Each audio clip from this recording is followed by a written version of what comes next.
Good morning, everyone. Welcome to our May 13th, 2025 Madison County Fiscal Court meeting. This is a regular scheduled meeting here at the Berea Annex Council Chambers at 304 Chestnut Street in Berea. I always appreciate Berea Council and Mayor Fraley for allowing us to use their space to hold our fiscal court meetings down on our south end of our county.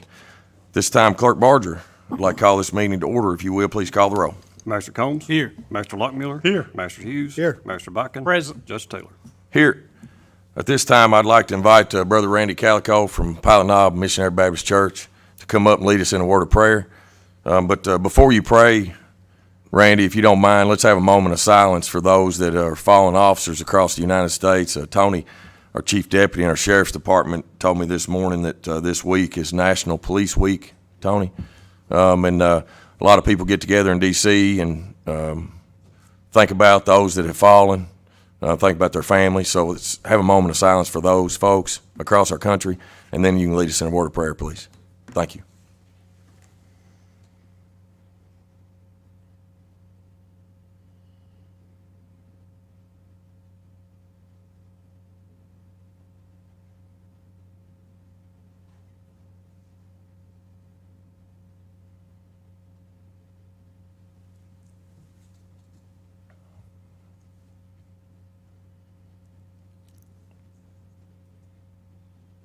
Father God, as we do come for you this morning, we thank you for this time together.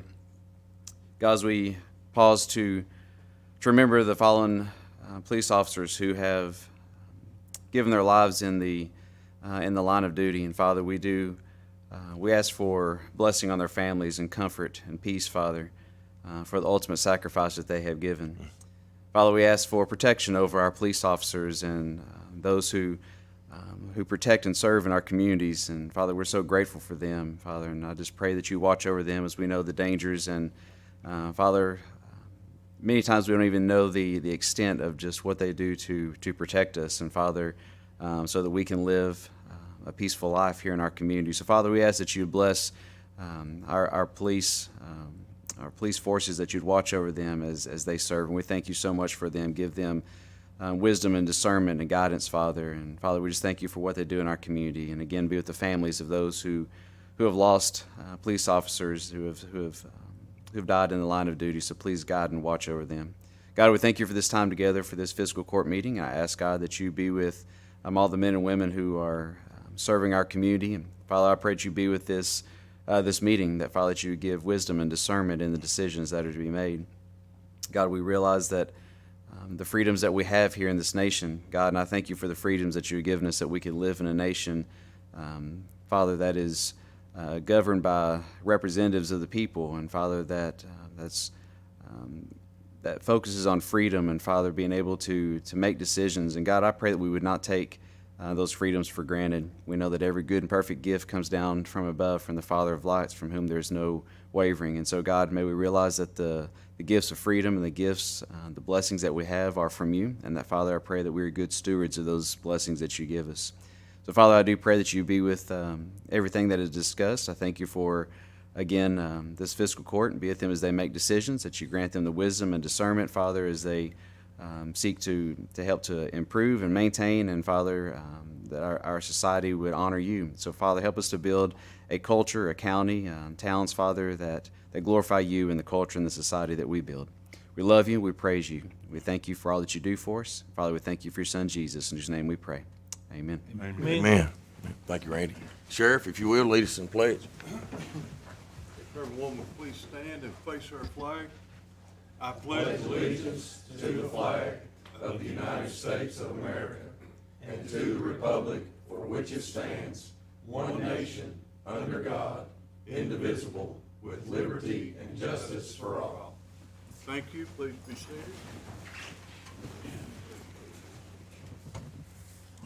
Thank you, Sheriff. Anybody, just as a reminder, we do have a sign-in sheet in the back for anybody at the end of the fiscal court meeting that would like to make public comment. Feel free to go back. I think Robin's got it back there in the very back, if anybody would like to make public comment. Members of the court, y'all have had a chance to look over the previous meeting minutes. We do have two different sets of minutes. The first one was our April 22nd, 2025 regular scheduled fiscal court meeting. I need a motion and a second to approve, please. So moved. Second. Have a motion and a second. Any discussion? Hearing none, call the roll, please. Master Combs? Yes. Master Lockmiller? Yes. Master Hughes? Yes. Master Baca? Yes. Judge Taylor? Yes. Next was our April 29th. It was a special call meeting. If you remember, we discussed our health insurance renewal rates in that meeting. I need a motion and a second to approve, please. So moved. Second. Have a motion and a second. Any discussion? Hearing none, call the roll, please. Master Combs? Yes. Master Lockmiller? Yes. Master Hughes? Yes. Master Baca? Yes. Judge Taylor? Yes. Treasurer's report will be, it's always at our fourth Tuesday of each month meeting, so we'll have that at our next meeting. Next is our sheriff's quarterly financial report. Mary Margaret, it's good to see your smiling face this morning. It's because you had a chauffeur that came with you, isn't that right? Bodyguard. Should write it. Yeah, there you go. I drove, he didn't drive. Oh, you were the chauffeur I then. was the chauffeur. Okay, this is the first quarterly report of the sheriff's office, and it's pretty much self-explanatory. Of course, as usual, we're in the red because our money does not come in till the fourth quarter. We have spent $1,546,186.29 in claims so far, but now a lot of those claims are large claims. And then we have brought in $691,421.01 in receipts. So we are in the red, $854,765.28. And just for the record, everybody that's watching, that a sheriff's department is on a calendar year. So just, We run January. that's why they're a to first quarter now, because they're. December, yes. Yeah. Yeah, we're fiscal court, all other. Wonder why that is. I don't know. It'd make a lot more sense if sheriffs, especially, were on a fiscal year like us, because of, especially when they get their revenue. You know, they get the revenue at the end of the year. They mainly comes in November, December because of collecting taxes, you know. Us and the commissions clerk's they get. office. Clerk's We're the only office, same two. way. And the problem is, you know, we have a lot of adjustments in July that we don't know about Mm-hmm. because we did our budget in January, and then we'll have these adjustments in July that, you know, like health insurance, you know, if it increases, or hazardous insurance. Yeah, and not every sheriff clerk's that way, because some clerks will follow on it, and sheriff will follow on a fiscal year because they're associated with the fiscal court budget. Right. But where we're a fee county, because we're over 70,000 population, it's this Yeah, way. it affects And I'm sure, to everything. answer your question, Billy Ray, that somebody in the legislature many years ago thought that was a great idea. I'm sure. Yeah, it really affects Hard to payroll. change that too. Yeah, you're very hard. Yeah. But any questions? Any questions for Mary Margaret? Thank you for your report. Appreciate it. You're welcome. Appreciate it, Mary Margaret. Sheriff, thank you. Tony, appreciate y'all.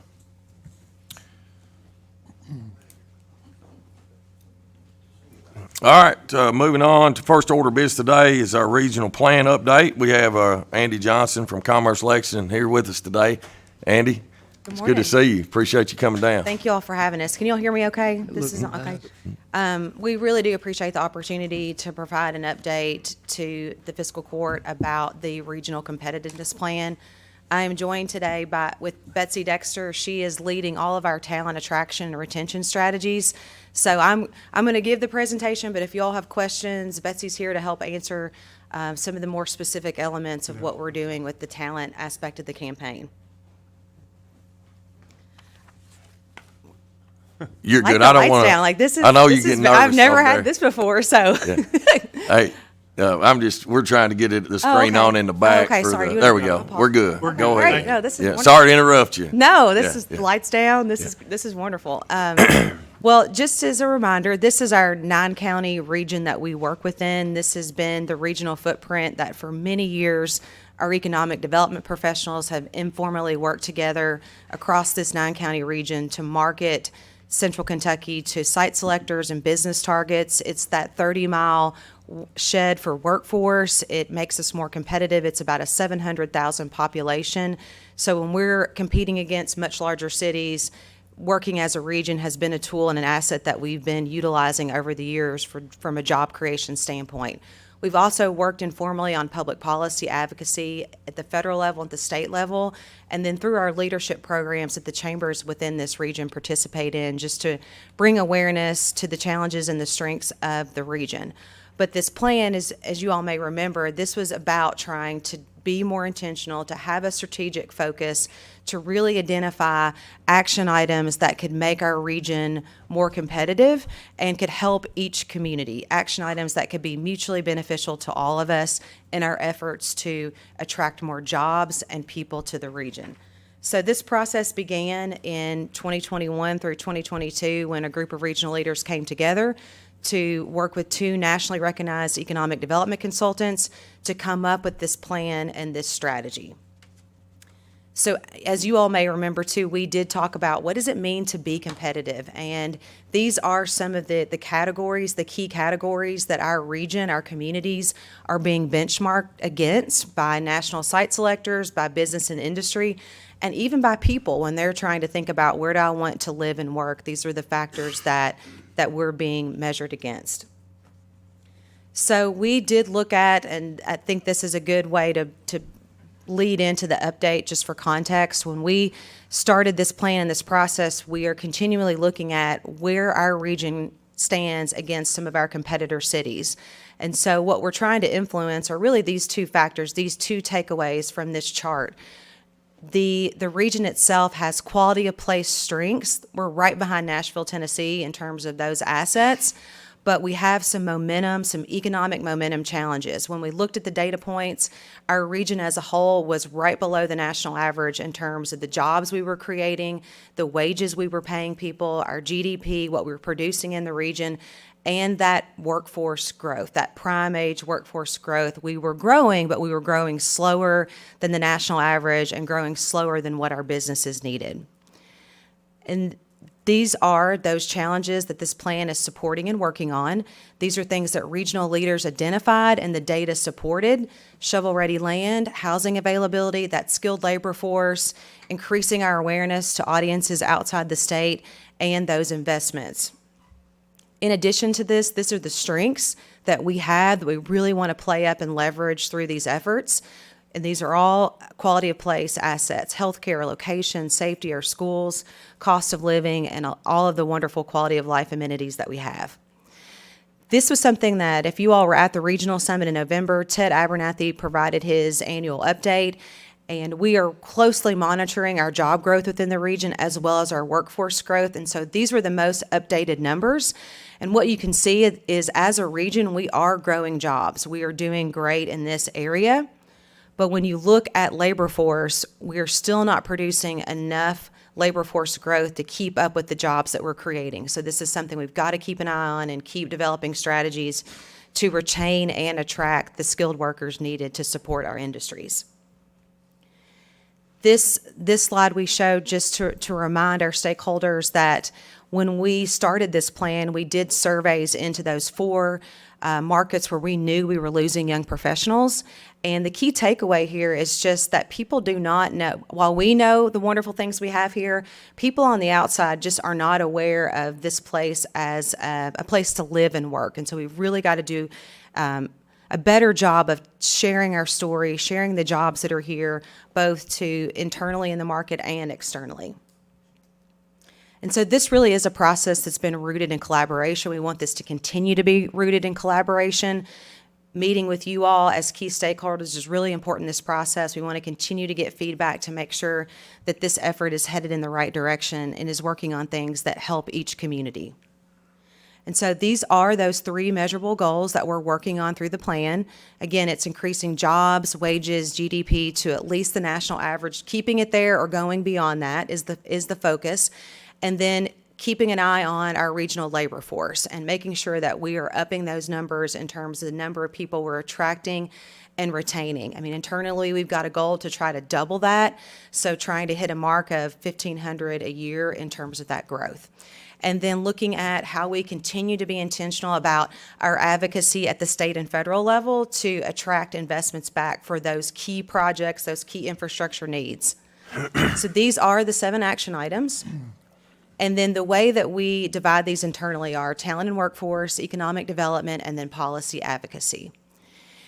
So now we're getting into the meat of this, what we were able to accomplish. We really do appreciate your all's investment in that first round. And with those dollars, we've been able to see some successes with some action items over the last year. And so these are the talent and workforce wins. We were able to launch a new talent attraction website, lookatlex.com.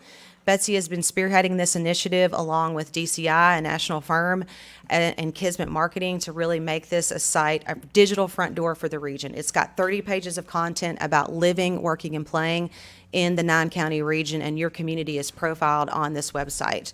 In addition to that, to get people to the site, we launched in September a paid talent attraction marketing campaign, a digital campaign, a social media marketing campaign. The audience, the initial audience for this are visitors to the region, those tourism visitors, and our alumni of our 10 colleges and universities. And the third component of this is creating a resource hub with some of those talent resources that employers, education professionals, anyone can utilize when trying to promote, to attract and retain talent to the region. So these are some of the early results of the campaign the first 6 months. It's been very impressive. Through the digital campaign, and you can see some examples of those ads on the screen, we have reached over 3.5 million unique individuals across the country with ads about this region. 6.4 million impressions overall. 42,000 people have visited the website. And most importantly, we know that over 500 people have followed links on the jobs page to go to Indeed.com to look at the jobs board that's profiling the opportunities in the region. In addition to that, so this year, just continue to stay focused on enhancing the website, continuing that paid digital marketing to those key targets. We want to host and be part of more events with internal stakeholders, education providers, businesses, HR professionals, to make them aware of these resources so they can be utilizing those. And then really focusing on those retention strategies with business and education and students. How can we make them more aware of the opportunities to work in the region? Finally, this is just a piece to show you all on the talent website how we're profiling Madison County. You are being profiled through the Greater Lex social media campaign, on the digital marketing. We're really trying to be intentional to make sure that we're sharing the unique assets of each community under the umbrella of this Greater Lex marketing initiative. So the second piece of this is economic development, the job attraction piece, and what we have focused on this past year is updating the locateandlex.com, the regional job attraction website, to make it more user-friendly for those key targets, which are those site selectors, those industry targets, government officials, people that are utilizing the data that's presented on the site. We want that to be easier for them to find what they're looking for. In addition to that, we've also engaged with over 120 national site selectors on behalf of the region to promote the jobs that we have, the sites that we have, the opportunities for those businesses to locate here, including 3 exclusive networking events with those site selectors, because it really is all about building those relationships to make sure our community is in the mix when they're thinking about helping their client. In addition, we've attended 10+ industry trade shows representing this region. We've hosted some leadership and education events. The Regional Summit is one of those. We've got an upcoming economic development simulation event in Winchester that we hope you all will consider attending. And then just continuing to refresh and keep those marketing assets updated so that we're putting our best foot forward. So for 2025, again, we'll continue to enhance the website. We're going to continue to engage with those site selectors on behalf of the region and really hone in on those industry targets that we know are growth opportunities for the 9 counties, and that includes being focused on foreign direct investment. Those foreign direct investment companies tend to pay more, they tend to invest more in capital and R&D, and we've got a strong presence here in the region, so trying to leverage that in the attraction strategy is a focus this year. In addition, we're going to keep doing the economic development briefings. You all will get notice about that. We hope you will attend. And then we're going to be elevating those marketing strategies with a focus on digital. In the same way that we're trying to reach talent, we're going to be sending those digital marketing messages to site selectors, to people that are in these C-suite positions for certain industry targets just to get more content about Greater Lex in front of them. We all are using our phones to get more information, and it's really the most efficient way to get information to those individuals. And so this is just an example. We're working on a special video campaign right now called The Nine, reflecting the nine-county region and honing in on telling the story of those industry targets: advanced manufacturing, biotech, logistics, business and professional services, to show what is here in the region and to really encourage other companies to look at us as an asset and a potential opportunity for relocation. So you'll be seeing those assets coming out this year. So in addition, so for Madison County, just reiterating that from a return on investment perspective, this is not meant to replace the things that you all are doing locally with economic development. This campaign is meant to come alongside you and just elevate the work that you're doing and to get more attention on this community through this regional effort. And so your community is being marketed to site selectors, to industry targets, and to workers through the talent campaign, again, to increase that awareness of your unique assets. On our website and through our communications with site selectors, your job sites are listed. If there's an RFI or an RFP that comes in and they're looking for the sites that you have, you're listed on that. And then you have access to data and reports and economic impact models, marketing resources, anything we can do to come alongside you all and make those pitches more successful. Just look at us and our team as an extension of the good people that you have here working on economic development. So from an advocacy standpoint, again, we are really focused on trying to identify those priorities for projects that improve competitiveness and how we can help, again, come alongside you all and support you in that advocacy. We want to continue to identify those policy changes that are needed, whether that's federally or in Frankfurt, to create a better business climate. And this includes our job site focus on those investments, as well as housing affordability and the infrastructure that's needed to support that. In addition, we just continue to communicate with our stakeholders to build support for those key projects, extending those connections with our state officials, our local officials, about a united agenda to support regional competitiveness. And so this is something that I think we showed you all last time, but this is a reminder of just an example of a successful state policy initiative that is supporting a key challenge for the region. So the Kentucky Product Development Initiative is something that the state invested over $100 million in 2022. They put $70 more million in this last budget cycle in 2024. And this program, in partnership with our local governments, is really accelerating the amount of shovel-ready land and buildings that we have available. That was a key challenge in this plan, and it is something that we've seen success. So 15 approved projects, things that are in the work that are helping us have that continuum of product in the pipeline. So we want to continue to advocate and support this program moving forward. This is our breakdown of our regional funding, what's supporting this project. Again, businesses are leading the way, investing over $1 million in this. So it's 2-to-1 funded business government, but our local government partners, you all have been extremely supportive of this.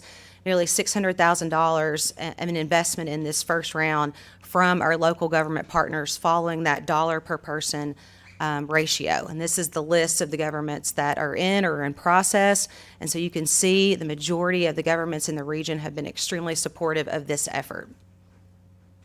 So in conclusion, this is really about being better together, leveraging our assets as a unit to be more competitive for jobs and for talent. And a lot of this is marketing, because if we tell our story together, we really are more successful. So we appreciate you all investing in this. We think these action items are mutually beneficial to each community, and it is our commitment to make sure that you all are uniquely reflected in the overall campaign. And so anything we can do to improve that, we want to hear feedback from you all. But again, we appreciate your support and hope you all continue to think about investing in that for the second round this coming year.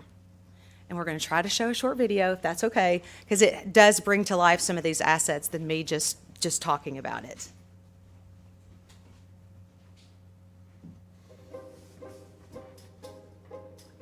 Serving 9 counties across Kentucky's Bluegrass region, the Regional Competitiveness Plan is a collaborative effort aimed at creating a stronger, more prosperous economy.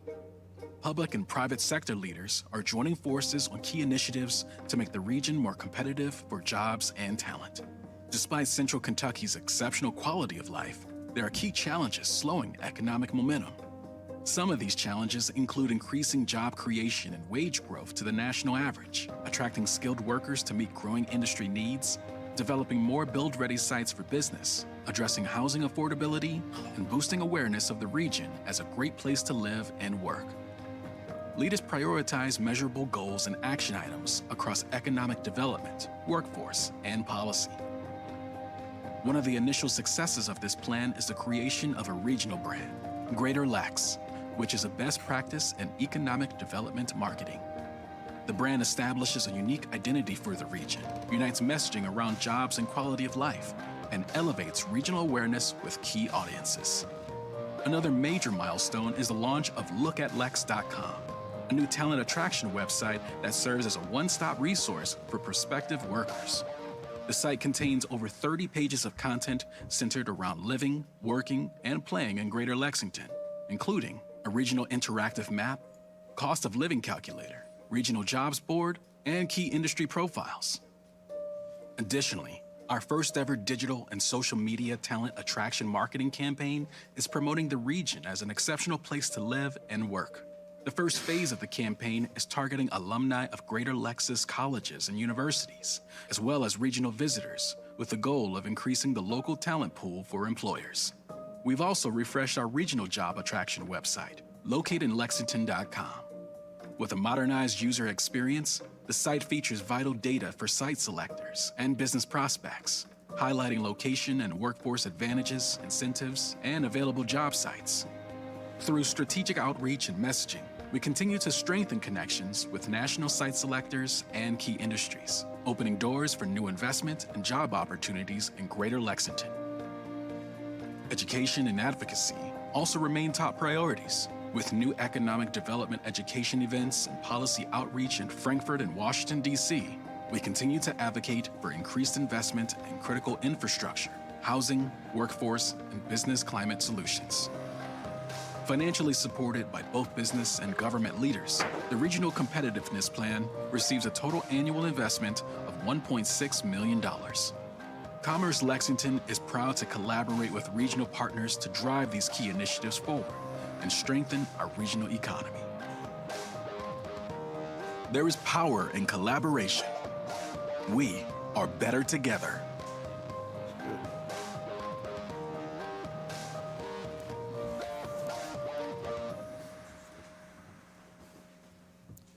Okay, thank you all. If you have any questions, happy to take those. Betsy's here too if you want to dive deeper into some of the talent attraction efforts as well. So again, thank you all for your investment and your support. Really do appreciate it. Appreciate you, Andy. Appreciate you a lot. Any questions? Comments?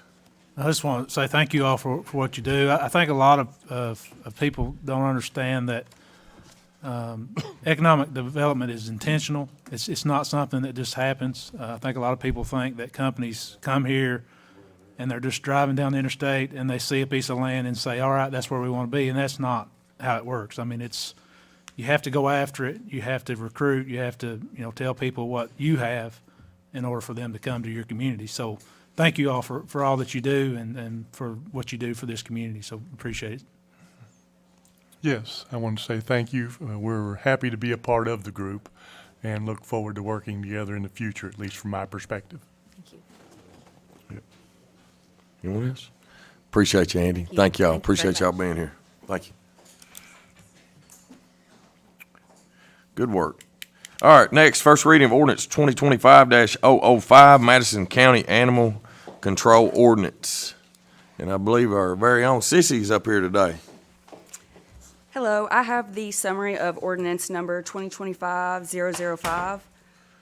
Be it ordained by the Madison County Fiscal Court, an ordinance relating to the control and regulation of the animal population in Madison County, Kentucky. Said ordinance repealing ordinance 1909, the existing animal control ordinance, and providing for the following: definitions within the ordinance, setting forth the duties and powers of animal control officers, and establishing policies regarding animals running at large, the seizure and impoundment of dogs, dog licensing and microchipping, vicious dogs, abandoned animals, wild and exotic animals, the humane treatment of animals, adoptions, and spay and neuter, rabies vaccination, stray cattle and stray equine, and commercial animal facilities. In addition, this ordinance establishes a fee schedule and penalties as follows.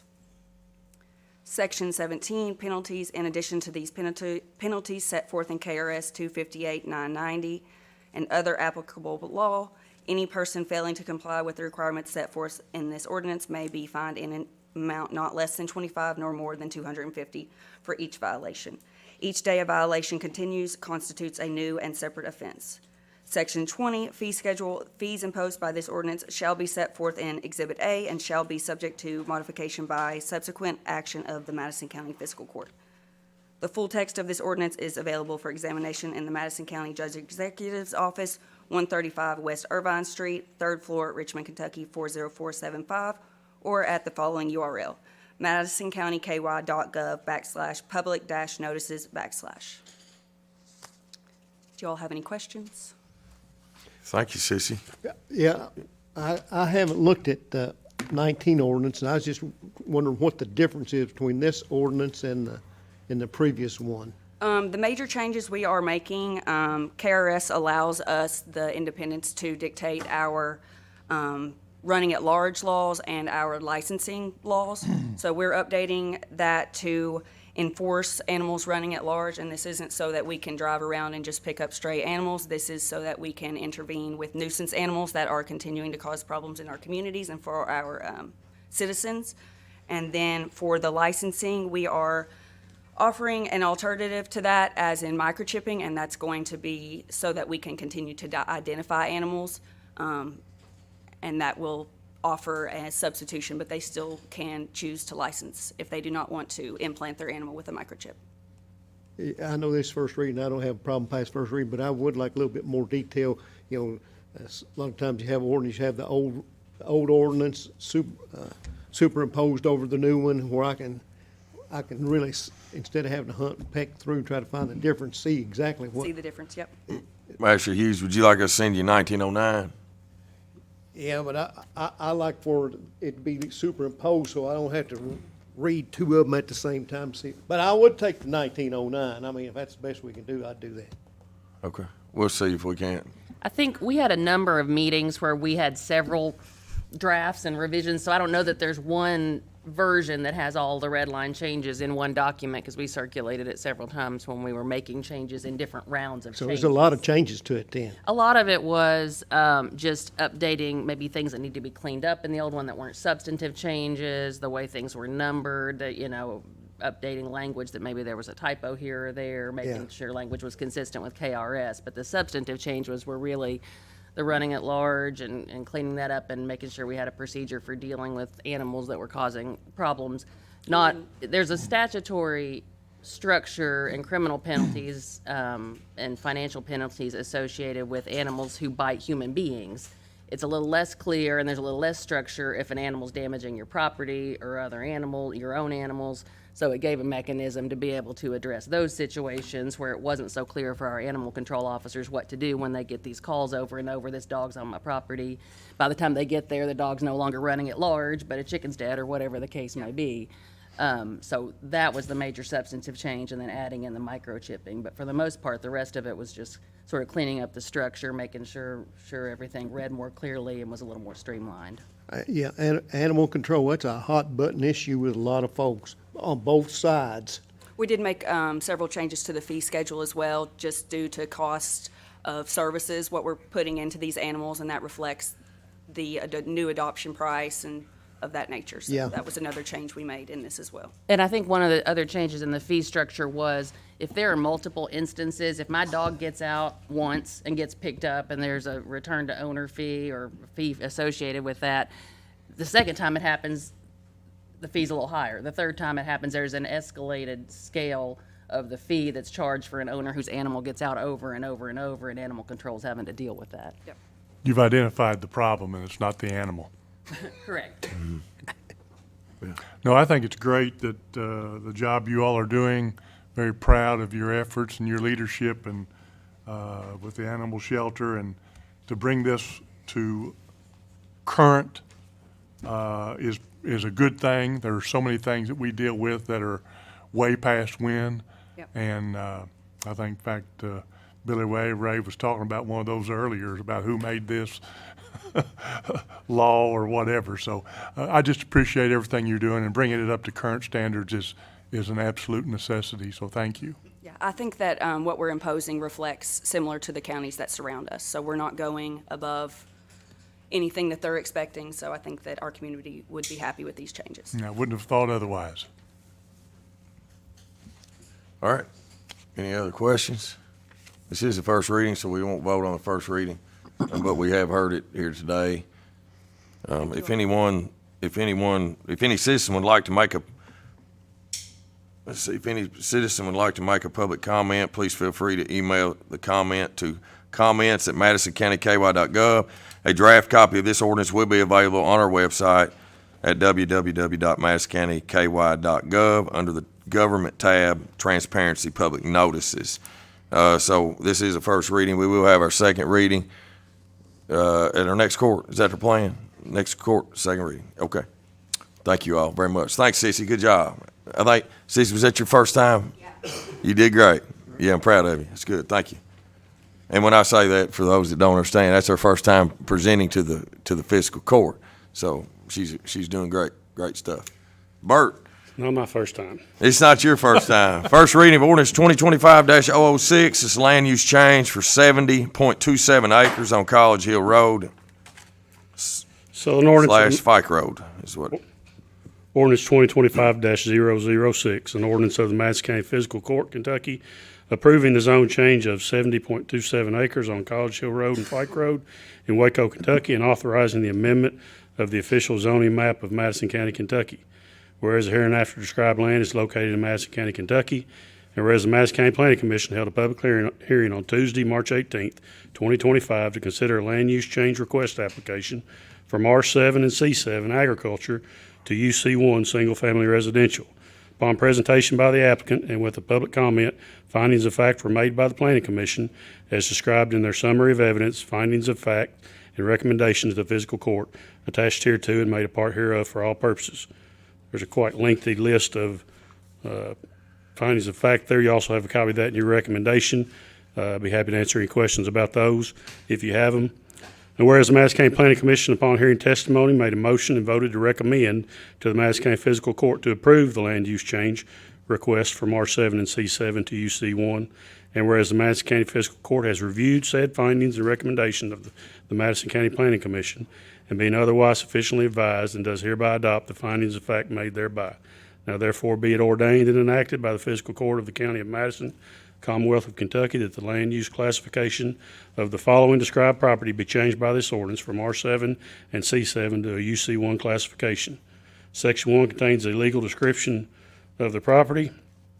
Section 2, that the Madison County GIS coordinator make the appropriate changes to the official zoning map of Madison County, Kentucky. And Section 3, that the county clerk cause this ordinance to be published in accordance with the Kentucky Revised Statutes. This ordinance shall become effective on the date of the second reading and adoption. All right, thank you, Bert. Members of the court, you've heard first reading of orders 2025-006. Is there any comment today? Any questions you might have for Bert?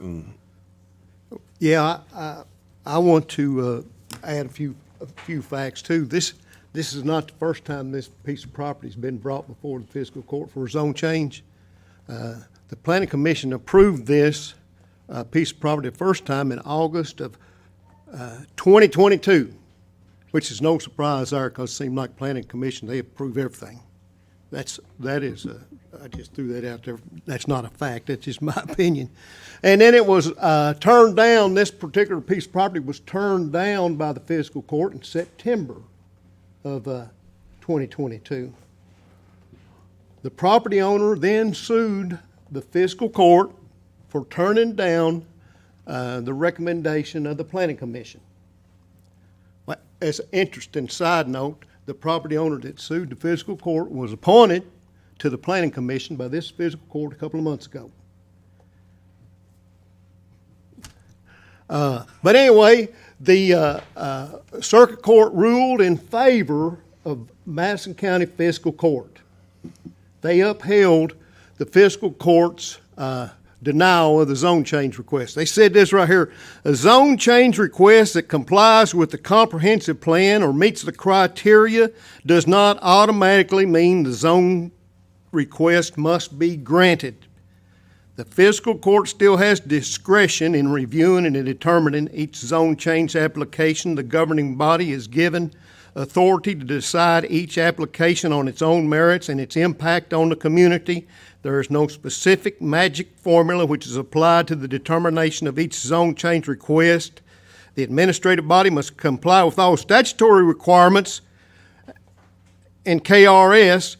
If it has followed the statutory requirements, it can make a decision to grant or deny the zone change request. A couple other rulings, it says, we agree with the circuit court that the governing body does not have to rezone solely because the request is in accordance with the comprehensive plan or its recommended land use element. A comprehensive plan is intended to be a guide for development, not a straitjacket. A zoning agency is not bound to follow every detail of a land use plan. Are you quoting that? You write that, or is that a lawyer's? This is what the court ruling. Oh. Did they say straitjacket? That's what it said. Yeah, interesting. So we're not bound. Now, we're not bound by what the Planning and Zoning Commission said, contrary to what we might think. We see a bigger picture, and some of the county officials can see a bigger picture than just what the zoning board can see. And so it's on us. We're the ones that have to make the decision, because we already see that the Planning and Zoning Commission is not going to be a very good gatekeeper for us. Just dang near everything gets through to them. So we're the last chance for the citizens to be considered. Billy Ray, respectively, you're not in support of this, I can tell. But I would appreciate going forward, if you have something that you don't like or do like, Yeah. call us and discuss it instead of just doing it here in the courtroom. That's Let good. us know what your position is. I mean, because I see you voting for approvals in my district. Yeah. But if you're adamantly against something, pick up the phone and call. I mean, I'm not being detrimental either. Yeah, yeah. I don't read your mind. Yeah. And I think I know how you're going to stand, but just to bring it up here, in my opinion, at the last minute is difficult for me to process. Well, this ain't last minute, because this is first reading. But I just Well, wanted you to know that we're not bound. We have to vote on it today. Yeah. Well, So are you, no, we're not voting voting. today. we're not It's- voting, I'm it's- sorry. Yeah, It's yeah, we're not apology, voting. we don't have. So to are vote. you asking a question, or are you just making a statement? I'm just saying, we're not bound by the recommendation of the Planning Commission. Yeah. And the courts have ruled that. That's why it comes to us. Yeah, Yeah, I'm not going to disagree with that statement. yeah. Yeah, we aren't. We're not bound. We get to make our own decision as elected officials. I mean, we don't have to worry about to say, well, we got to prove this because we might get sued. Well, we didn't, and the courts ruled in favor of the fiscal court. Yeah. We did get sued, and the fiscal court was upheld. And that's about all I got to say about that. All right, anyone else? Anybody got any questions for Bert about the first reading? Well, I don't have any question for Bert, but what I would like to say about this was I was on the court when this came up the first time, and it did fail. We didn't pass it the first time. But I've seen other properties that that the first time they didn't go through, that when they came back around the second time, that they did pass. And there's reasons for that. And that's why that we get a 30-day window to go out and look at the properties and go over the properties and drive on them and walk on them and do whatever we need to do with these properties to make a determination on whether we think it's good or not. It's not just because Planning Commission says. I've had Bert take me out to a property many times and say, I need to go drive over this and see where it's at. And so that's part of our responsibility to do that and then make our decision. Things may have changed. Circumstances in the past 2 years may have changed that may dictate this a different story now. So Well, it has that's in all that I've got. particular case. That's all I've got to say about it is go look at the properties yourself. That's what we get. Okay, that leads me to this. We got 4 districts, And each district has about 25,000 people. I mean, each of our districts is bigger than a whole lot of whole counties. So we've got a big area. You know, Brian, you got your area, and you know your area better than anyone on this court. You know what fits and what doesn't. And same way for your area. Same way for your area. You know, and I know my area. And that's just the way it is. So I appreciate you saying that. You know, I could call you and give you my, which I will be happy to. I'll be happy to do that. And I would expect you to do the same for me, that I'll give you consideration to what you're thinking about your area.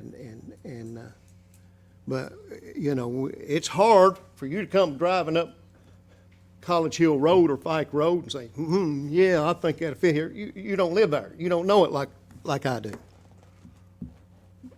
Now I'll shut up. Well, and I appreciate that, and we've done that in the past with different courts. I say different courts. On the court before this, we did that same. We all have a good working relationship, and that's part of it.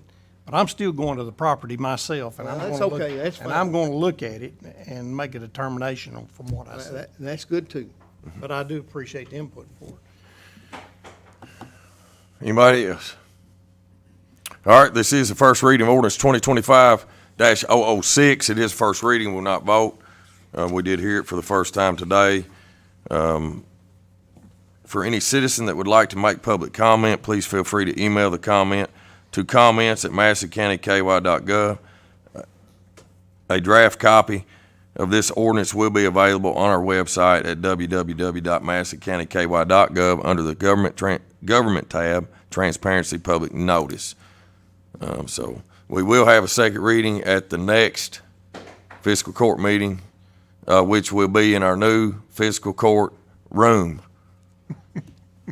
at 135 West Irvin Street. So I want to make sure that everybody understands and it's on the record. Our next fiscal court meeting will be in our new fiscal courtroom at 135 West Irvin Street on the first floor. 27th, It'd be 9:30. At the 27th at 9:30. That is in the courthouse annex building that's on the corner of Irvin Street and 2nd Street. So just for everybody to know. And then, of course, we'll be advertising it. We've already changed our calendar schedule last fiscal court meeting to make it a regular scheduled meeting, so on and so forth. So, all right, if no other comment, thanks, Bert. Appreciate it. Let's see, next is, golly, I hate this right here. I have to. Yeah. First reading of ordinance 2025-007. This is the administrative code for fiscal year 2025-2026. Jill. Yes, this is an ordinance relating to the adoption of the FY 2025-2026 Administrative Code, repealing Ordinance 2024-04. Whereas the Madison County Judge Executive and the Fiscal Court recognize that a personnel system which recruits and retains a qualified, motivated workforce is indispensable to the effective and efficient operation of the county government. And whereas it is essential to have policies and procedures in writing delineating all aspects of employment affected by said policies and procedures. And now therefore be it ordained by the Fiscal Court of the County of Madison, Commonwealth of Kentucky as follows, that the policies and procedures attached hereto shall be the system of personnel administration for the county, and that the policies and procedures may be waived, altered, and suspended only by a change of this ordinance. This ordinance shall become effective on the date of the second reading and adoption. Members of the court, you've heard first reading of ordinance 2025-007. Do we have any discussion today on first reading? Make a motion, pass it. We won't make a motion. It's first reading. So we're obviously acknowledging the fact that we're having the first reading. So any questions or anything? We will have a second reading. Now, we decided to have this second reading at the first meeting in June. Is that correct? So just know that we'll have a full month before we have the second reading of this. You'll need a full month. That's 90-something pages. Yeah. That's a big document. Hey, I did it for you, buddy. Thank you. I did it for Thank you. very much. Yeah. Yeah, But did that for it you. does have the Red line. Red line. red Yes, we lines. have Yep. spoiled you. Yep. I appreciate that. Yeah. It's still But there's- it's still 92 pages. Oh, you're not telling me something I don't know. I I've got read full it more than confidence in you, once. Tom. It's a big document. It's an important document, though. Yes. It is. It is. Absolutely. It dictates and it And it's not new either, guys. I mean, we've had this. It's been fine-tuned over the years. It's been fine-tuned for 11 years. I mean, yeah, so it should be. I go mean, ahead, Brian. Annually, it's, Yeah. something that you should look at because it basically deals with how every county office, every county employee is expected to conduct, themselves. So it should be. All right, any other comments? This first reading of ordinance 2025-007. For any citizen that would like to make public comment, please feel free to email the comment to comments@madisoncountyky.gov. A draft copy of this ordinance will be available on our website at www.madisoncountyky.gov under the Government tab, Transparency Public Notice. So, thanks, Jill. Appreciate it.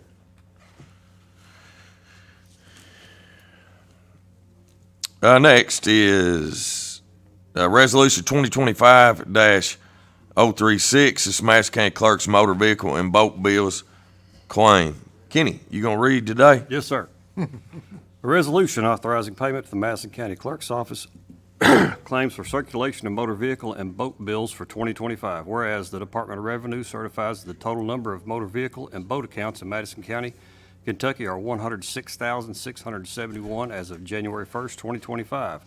And whereas, as required by KRS 133.240, Section 3, the Madison County Fiscal Court shall pay the county clerk 15 cents for the calculation of tax bill for each account. And whereas the total claim be paid by the Madison County Fiscal Court is $16,000.65.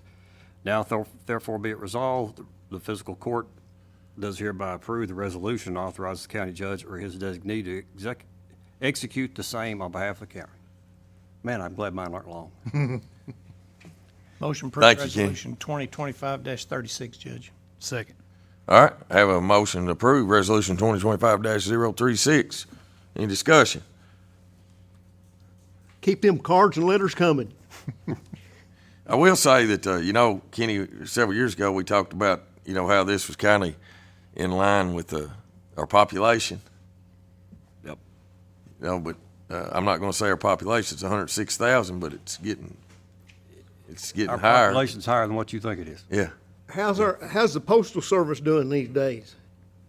It's hit or miss. We've got delinquent tax bills stuff's been mailed out and didn't get there, and so we're cleaning some of that stuff up with the sheriff's department, and it's not great, but it's all we got. I mean, we're so dependent on it.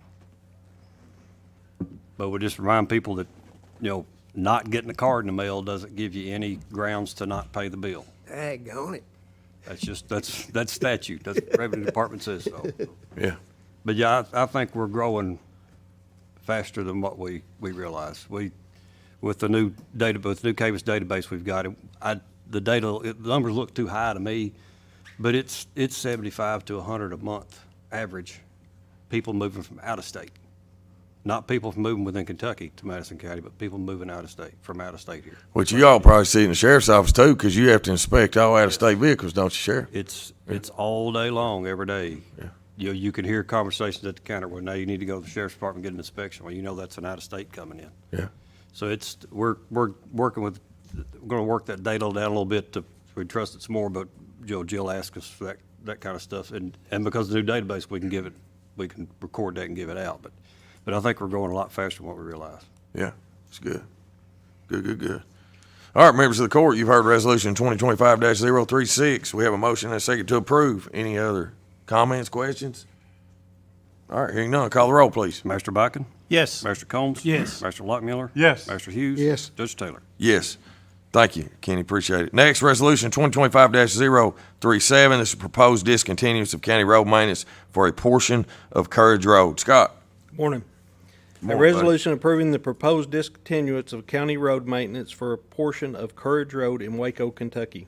Whereas the Madison County Fiscal Court is responsible for the maintenance of Madison County roadways, and whereas KRS 178.070 counties that process for discontinuance of a county roadway, and whereas all notices have been published and or posted according to provisions KRS 178.050 and KRS 178.070. And whereas 2 independent road commissioners, along with the Madison County Road Supervisor, have viewed the roadway and have submitted their written reports pursuant to KRS 178.070. And whereas the Madison County Fiscal Court proposes to remove the portion of Courage Road, Waco, Kentucky, 2,997 square feet, partial D, as depicted in attached right-of-way survey, without public purpose, from the county road system and return it to the property owners per written recommendation by both the Madison County Road Supervisor and independent road commissioners on their review. Now therefore be it resolved that the Fiscal Court does hereby approve the resolution and authorizes the Judge Executive and/or his designee to execute the same on behalf of the county. Thanks, Scott. Members of the court, you've heard Resolution 2025-037. Can I get a motion? Get a motion? Second. Second? Any discussion? You know, this is our first roundabout in the county, ain't it, right here?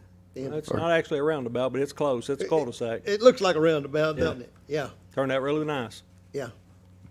Yeah, there was a issue at the end of the road, and folks were concerned they couldn't turn around, so, and Reagan and you got out there and worked with them and solved that problem, and I want to commend you. Well, appreciate that. Yeah, there was obviously for years people were able to turn around because the property owner that lived at the end of the road allowed people to turn around. They didn't care, but new property owners, wasn't going to work out as good, but this was a good solution to it. And thanks to our help of our counselor and letting us walk through all the KRSs and jump the hurdles and get through the roadblocks, we're here now, and we'll be able to be completely done with that project after this vote today. Correct. Yep. We did have a public hearing today, take public comment this morning at 9 o'clock. We did have all the proper postings and signage and advertisements, and obviously there was no public here this morning at the public comment at 9, so this will be the final step in getting this project complete. So if there's no other comment, call the roll. Master Combs? Yes. Master Luckmuller? Yes. Master Hughes? Yes. Master Buck? Yes. Judge Taylor? Yes, thanks, Scott. Appreciate all your hard work on this.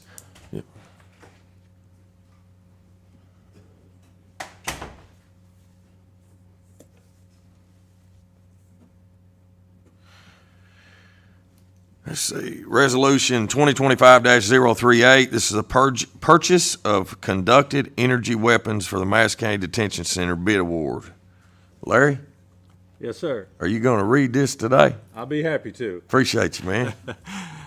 All right, Resolution 2025-038, a resolution for the Madison County Fiscal Court to approve a bid award for the purchase of conducted energy weapons, also referred to as CEW, for the Madison County Detention Center.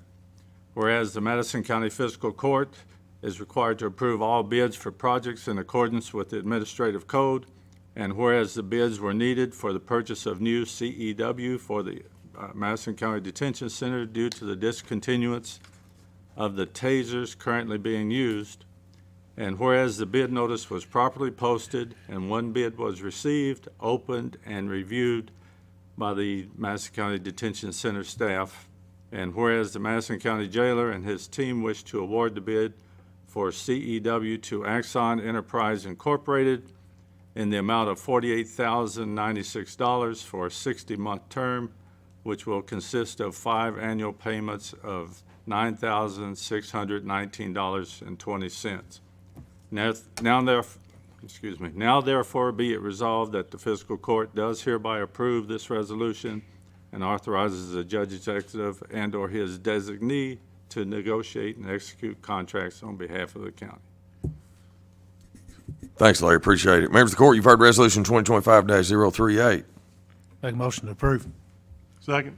Have a motion and a second to approve. Any discussion? What's the lifespan on those devices? About 5 years, I 5 guess, years. is about it.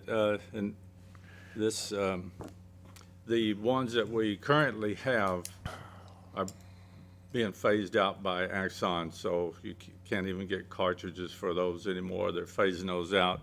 So the new model they've come out with, called an X7, is basically the only option available to us right now. Is that a taser? Is that what you? It's a taser. conducted energy weapon is a fancy term for taser. Yeah. And this model is much more advanced. One of the features of it that's particularly attractive to us is, tasers, in the past, they send out 2 probes, and you have to have a spread of like 12 inches to get the incapacitation that you want when they strike an offender or whoever you're dealing with. But this model has also a spread that is designed for close quarter circumstances. So, for example, in the jail, a lot of times you're dealing with people in cells and hallways, and on the other ones, you had to have a standoff of like 11 feet to get that proper spread to make it work the way you want it to work. The close to quarter ones, the distance is a lot shorter, and it's easier to work within the detention center with those than it is the distance, because you usually, not usually are you 11 feet away from Right. the person you're dealing with. Is there a warranty on these things Warranty? and maintenance? Yes, sir, Warranty and there maintenance is. on it? It's, I think it's 5-year warranty. And this contract's not just for the tasers, it's for the cartridges that go with it. It's for the training that we have to conduct based on tasers requirements to do it. So it includes a lot of things in here, and they even, the information from the taser that's been used is uploaded to a evidence base that Axon has set up so that we can access that information to see, was it used properly, was all these kind of things that you want to monitor by those using them. So It's almost like a purchase and lease combined, isn't it? it is. There's no interest on the payments, the yearly payments. It's, the rate is what it's just divided to 5 years, so we have over a 5-year period to pay for it instead of having to come up with $48,000 at once. Yeah, I'm glad you said that, because I was just wondering, why don't we just make one payment and be done with it? Yes. Yep. But it's no interest, so it's their Yeah. money. Right, We're no good. interest. Yes, We're sir. using their money. It's all right. Plus, it was the only bid. Yep.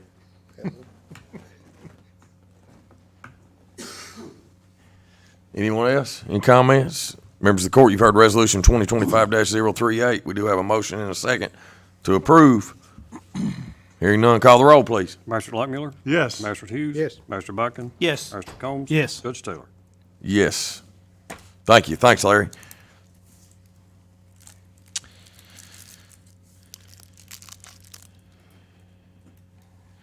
All right, next is Resolution 2025-039, a resolution for the appointment of the Madison County Fiscal Court to Southern Madison Water District. Whereas the Madison County Fiscal Court is responsible for the appointment of Southern Madison Water District Board members, whereas the term for Larry Todd is set to expire on June 17, 2025, and whereas he has proven his capability in serving as a Southern Madison Water District Board member and is willing to continue serving in this capacity. Whereas the Madison County Fiscal Court has found Larry Todd fit for the position as board member of Southern Madison Water District Board. Now therefore be it resolved that the Fiscal Court does hereby approve this resolution and authorizes the judge executive and/or his designee to execute the same on behalf of the county. Motion approved resolution 2025-039, Judge. Second. Have a motion and a second. Any discussion? Hearing none, call the roll, please. Master Hughes? Yes. Master Buckin? Yes. Master Combs? Yes. Master Lockmuller? Yes. Judge Taylor? Yes, thank you. Next, Madison County, let's see, Resolution 2025-040, a resolution for the appointment of Madison County Fiscal Court to the Madison County Board of Adjustments.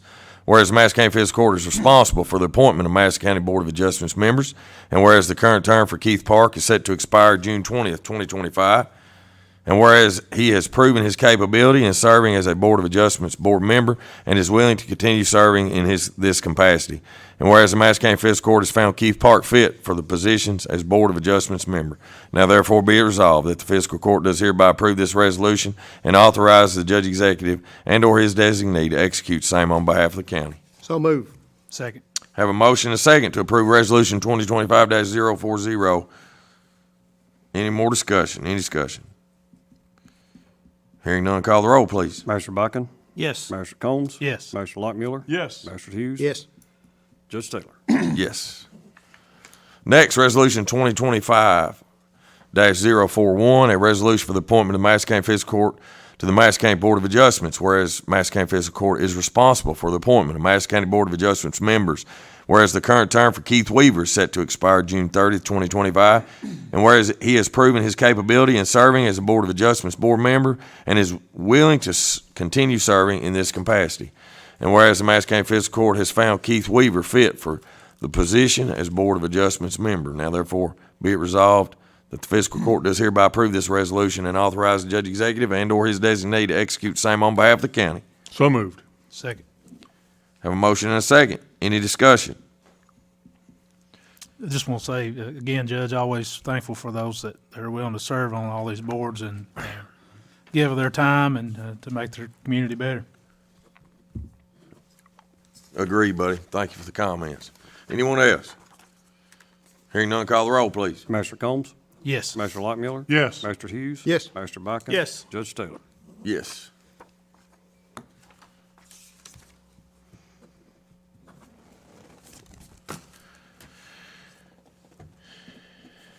Okay, next, Resolution 2025-042. It's a potential purchase of 2494 Lexington Road. Jill. This is a resolution of the Madison County Fiscal Court to approve the terms and contingencies of the purchase agreement for 2494 Lexington Road and to assign said purchase agreement to the Central Kentucky Business Park Authority if agreed upon by all parties. Whereas the Madison County Fiscal Court is committed to promoting economic development and job creation within Madison County, Kentucky. And whereas the property known as Carr Acres at 2494 Lexington Road, Richmond, Kentucky has been identified as a potential strategic site for future economic development opportunities. And whereas the Madison County Fiscal Court intends to enter into a purchase agreement for the acquisition of the Carr Acres property, subject to certain terms and contingencies, including but not limited to favorable due diligence services, available funding, and rezoning approval. And whereas it is in the best interest of the county to authorize the Madison County Judge Executive to take all necessary steps to fulfill the terms and contingencies of said agreement and commitments within, including a refundable earnest deposit in escrow. And whereas the Madison County Fiscal Court desires to authorize the potential assignment of 2494 Lexington Road purchase agreement to the Central Kentucky Business Park Authority, provided such assignment is agreed upon by all concerned parties involved. Now therefore be it resolved that the Madison County Fiscal Court does hereby approve this resolution as follows: authorization to complete the purchase agreement, authority to assign agreement, and the execution of documents.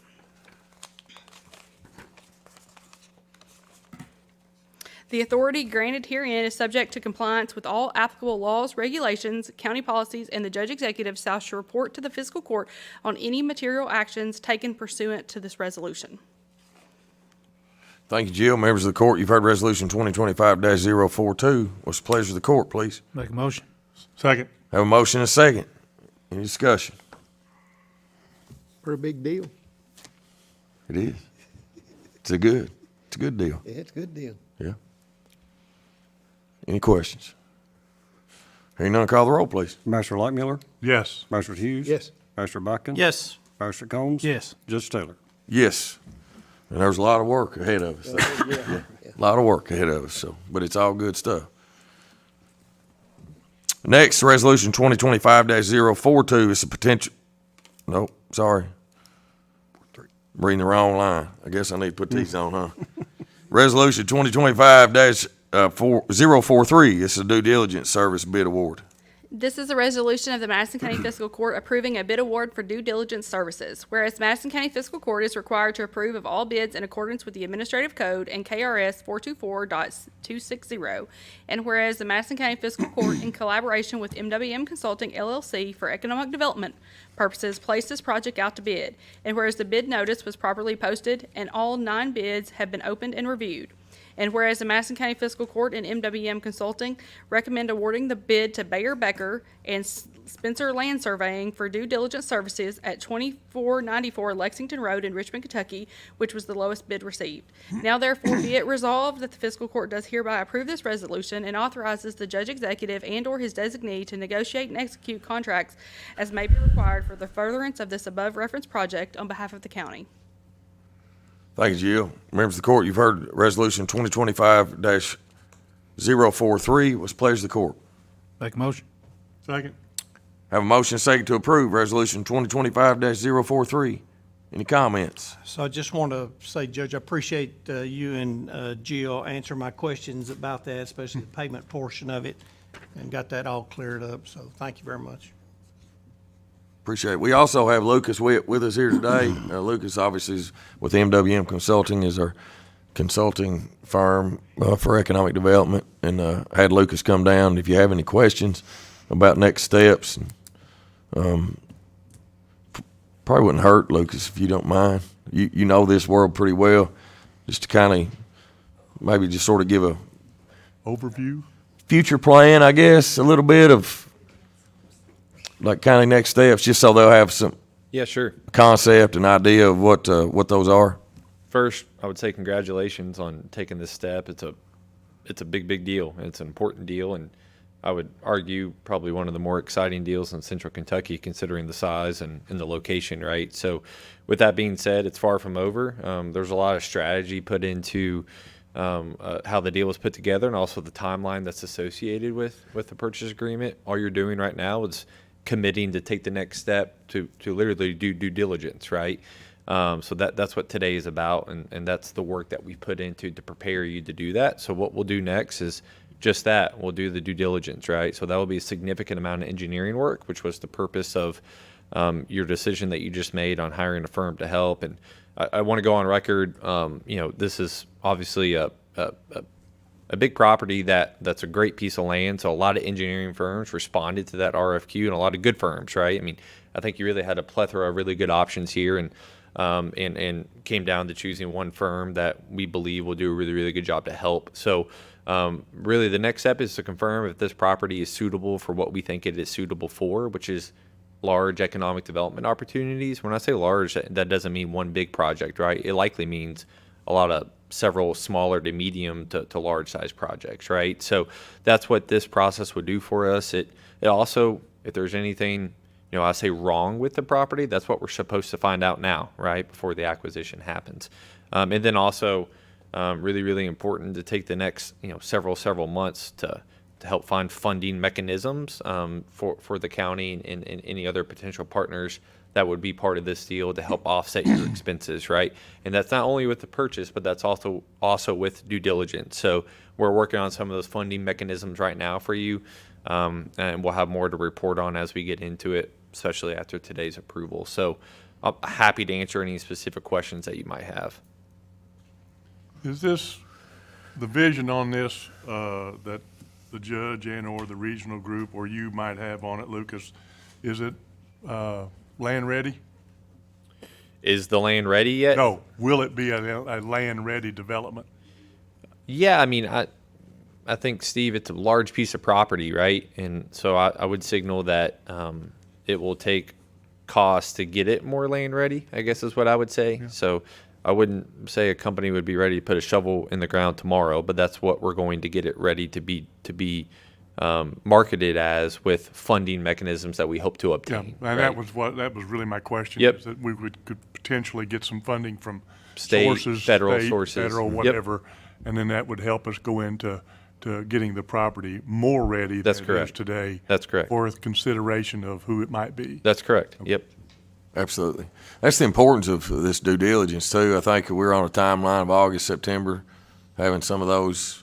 Have we determined that yet? Or? Oh, yes. I mean, as far as kind of having information back. You got like a 90, 120 day process here to get a lot of that early initial due diligence back, which will answer a lot of questions for us. Mm-hmm. Do you think the second round of the PDI funds will apply to some of this? So that I would say That's a difficult question to answer because they're wrapping up that round right now, right? And so as they go into the next budget year, they'll need to refund that pot, right? So I fully intend that they will. That's been a successful program. We don't know for certain, obviously. So I would just say take it, phase by phase, right? So this initial phase, your expenses are going to be due diligence, right? The earnest money that you just committed to is refundable so long as you ask for it back before the due diligence period is over, right? Which is a long process. So the money that you're going to be spending right now, we have a couple of mechanisms to get it funded, right? And most of those are state sources and or partnership sources with utility providers. So we're going to go get that done. And if all that stuff comes back clean, obviously first part of next year, we should know if the PDI is going to be refunded, and that can certainly be used towards this project. And we also have a budget session coming up at the legislature. So, Yeah, we should be bashful from an earmark perspective. By the time that happens, we're going to know, because we're going to have the information that we need to see we'd probably have some financial analysis, probably some costs. So we could always go for a direct allocation. Right. Yep. Yep. It's exciting. It's good that it all aligns the way it does. I mean, you want it to line up with a budget session instead of being an interim session. And minds change and plans change. So Right. I think it's perfect timing. Yep. Agreed. All right. Lucas, I appreciate you, man. Yeah. Appreciate you a lot. Thank you all very much. Congrats again. Thank you. Members of the court, you've heard Resolution 2025-043. We do have a motion and a second for approval. If there is no more discussion, call the roll. Master Hughes? Yes. Master Bucking? Yes. Master Combs? Yes. Master Lockmiller? Yes. Judge Taylor? Yes. Good job. Good work. It's good. All right. Personnel. Yes, Jill. this is the opportunity to ask the court to approve the personnel that is currently in your packet. Jessica is actually off doing open enrollment, so for all of our employees that are listening, if you have not already completed your open enrollment, please do that, or our other elected officials who may not have their folks that have completed, please do so. But please approve the personnel in your packet. All right. Looking at me. Do I have a motion and a second to approve the personnel recommendations in your packet? Make a motion. Second. Have a motion and a second. Any discussion? Hearing none. Call the roll, please. Master Bucking? Yes. Master Combs? Yes. Master Lockmiller? Yes. Master Hughes? Yes. Judge Taylor? Yes. She looks at me every year. Next is employee spotlight. I get the honor and the pleasure to do the employee spotlight today. Does she know who it is? I doubt she does. By the look of her face, she does not. So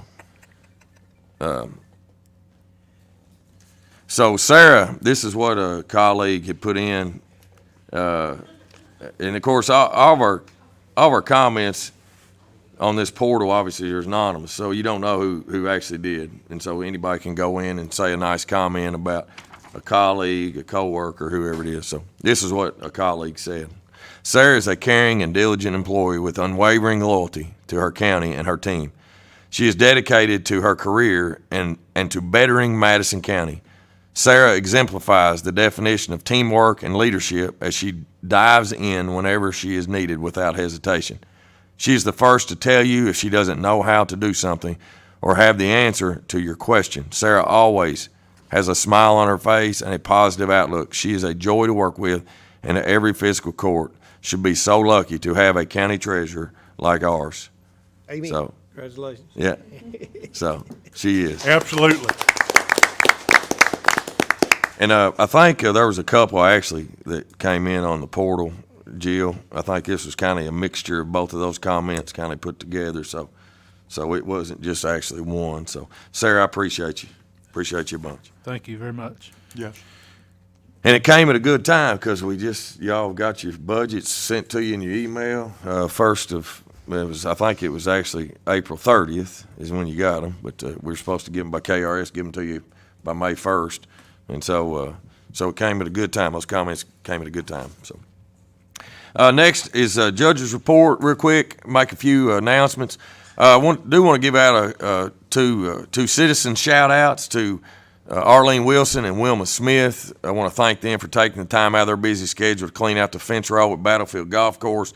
On the back side, Robin, make sure I get this right, but on the back side of Battlefield Estates is the rear entrance and exit to 421.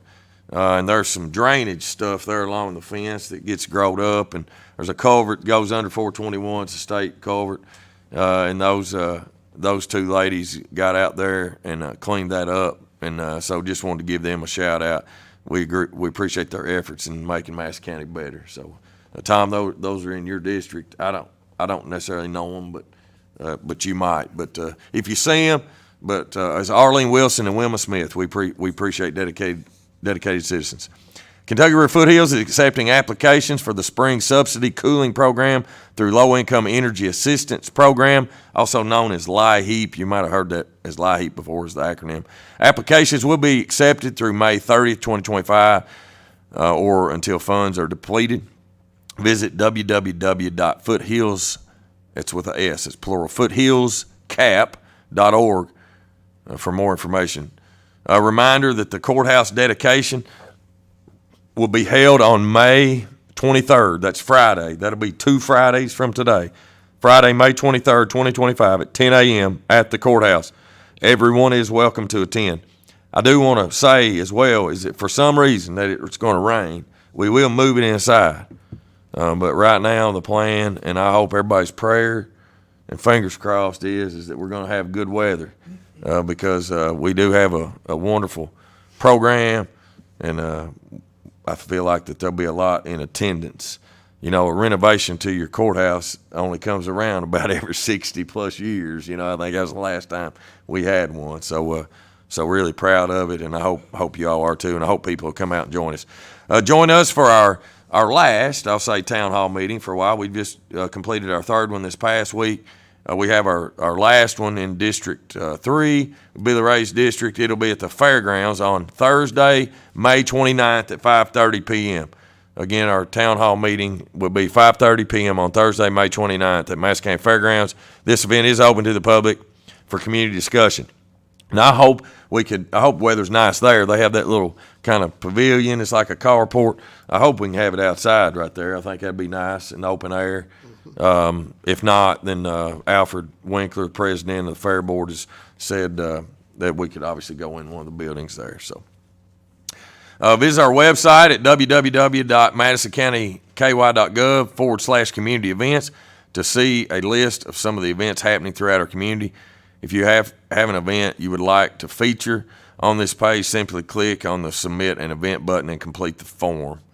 Madison County government and its related offices will be closed Monday, May 26th for Memorial Day holiday. Offices will reopen on Tuesday, May 27th at 8 a.m. And please remember, I'm just going to make a quick comment, members of the court, employees, that is a holiday before Fiscal Court. And so we're going to do our very best to make sure that the information, the packets and stuff get out early Friday. Just know that if you have questions, that is a holiday. There's not going to be employees there. So we're going to try to get it out a little earlier. Employees are going to get it a day earlier, where maybe y'all could get your packet on Thursday to give y'all time to look at it on Friday, so that if you do have questions, we'll be available to be able to answer. Of course, I'll always be available for you no matter if I'm on vacation or not. But sometimes I don't always have the exact answers like our employees do. So again, Madison County government and its related offices will be closed Monday, May 26th for the Memorial Day holiday. Offices will reopen on Tuesday, May 27th at 8 a.m. Comments from magistrates? Billy Ray. I passed one of our employees doing some right-of-way mowing this morning. It's good to see that. Looked good. Yeah, absolutely. Are we starting early this year, or is it just, is this about right? No, it's about right. Yeah. Yeah, I think we try to get around 3 or 4 times a year, so Yeah. it'll be about right. Yep. That's it. So, Tom? Yeah, just a couple things, Judge. First, want to just let everybody know that the state has also started their mowing, so please be aware and be cautious of them. There could be traffic backups when they're going down 2552, so just be aware of that. Also, at exit 83, they are milling up there right now, and that's a dangerous exit anyway, but Just please be careful there while there's states up there working, fixing to do some blacktop up there. Sheriff, I would appreciate if you all could, maybe during this time especially, I know that KSP and you all and the other law enforcement agencies do a good job at keeping the exit ramps cleaned off. But while there's extra congestion up there, we'd appreciate the extra effort to keep the trucks off of the ramps, which is, you'd think that 15 no parking signs would be enough, but, well, there's only 5 now because they've run over 10 of them, but point is just, we'd appreciate your help on that, keeping the ramps cleared off.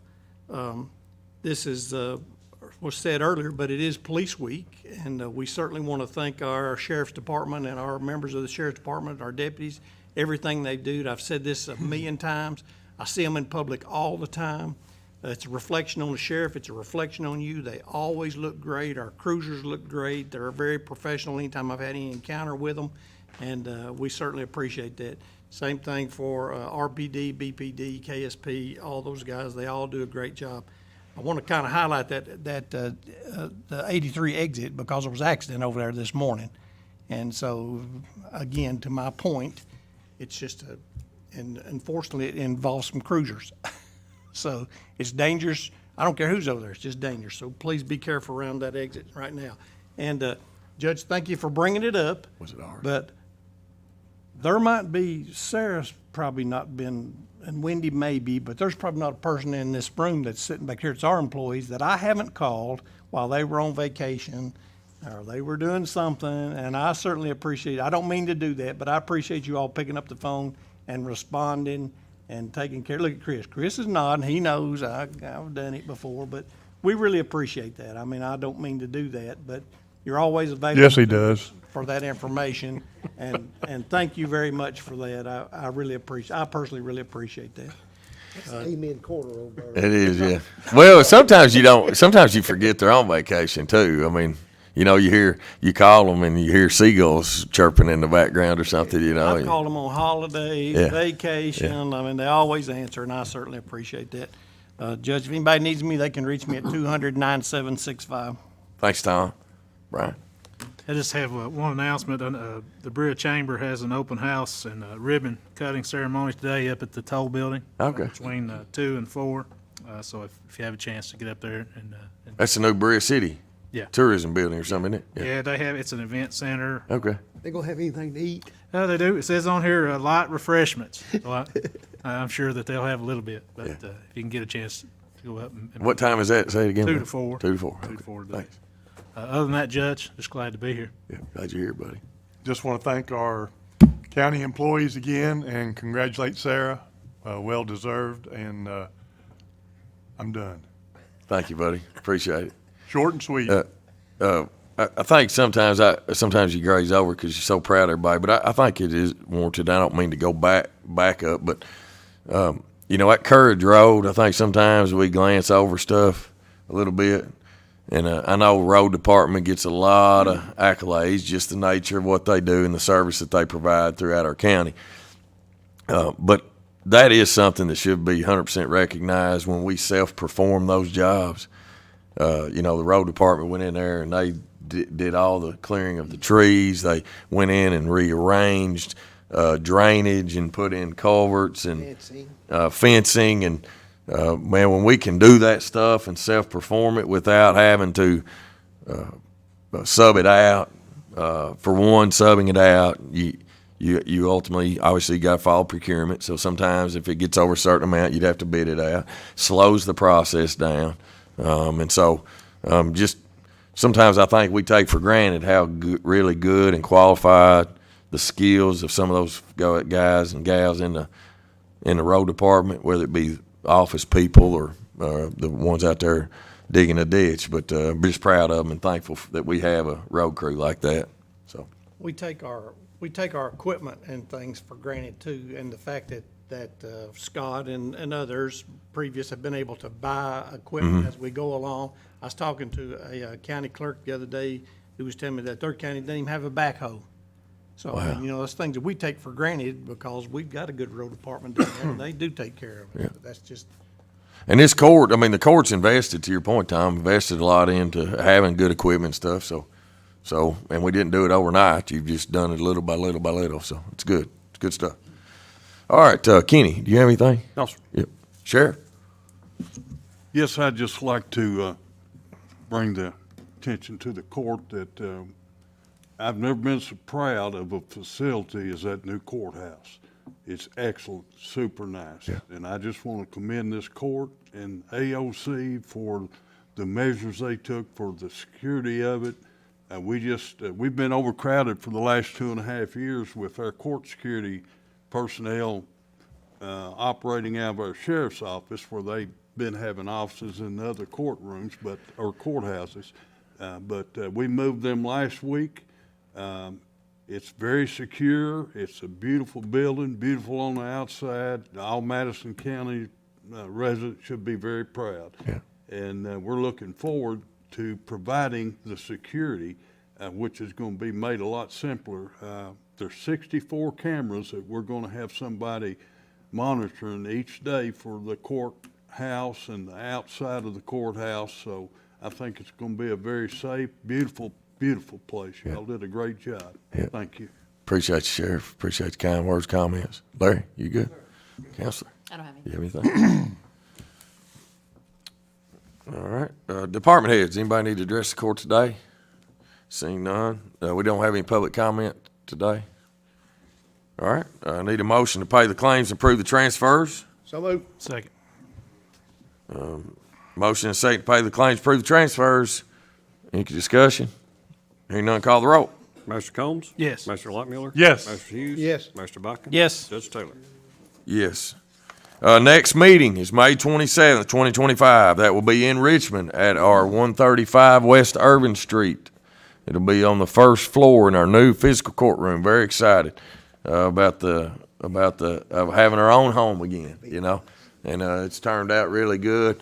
Putting the final touches on it now. I think Bert's going to have his first meeting there next week, I believe. Is it next week? Oh, yeah. No, he don't. It ain't. It's what I say. He's gonna be done. Yeah, but it is. It's coming together. It looks really good. So again, our next meeting will be 9:30, May 27th, 2025, in our new fiscal courtroom at 135 West Irvin Street, there in Richmond. I need a motion second to adjourn. So moved. Second. Call the roll, please. Mr. Lockmiller? Yes. Mr. Hughes? Yes. Mr. Bucking? Yes. Mr. Combs? Yes. Judge Taylor? Yes. Thank you all. Appreciate everybody.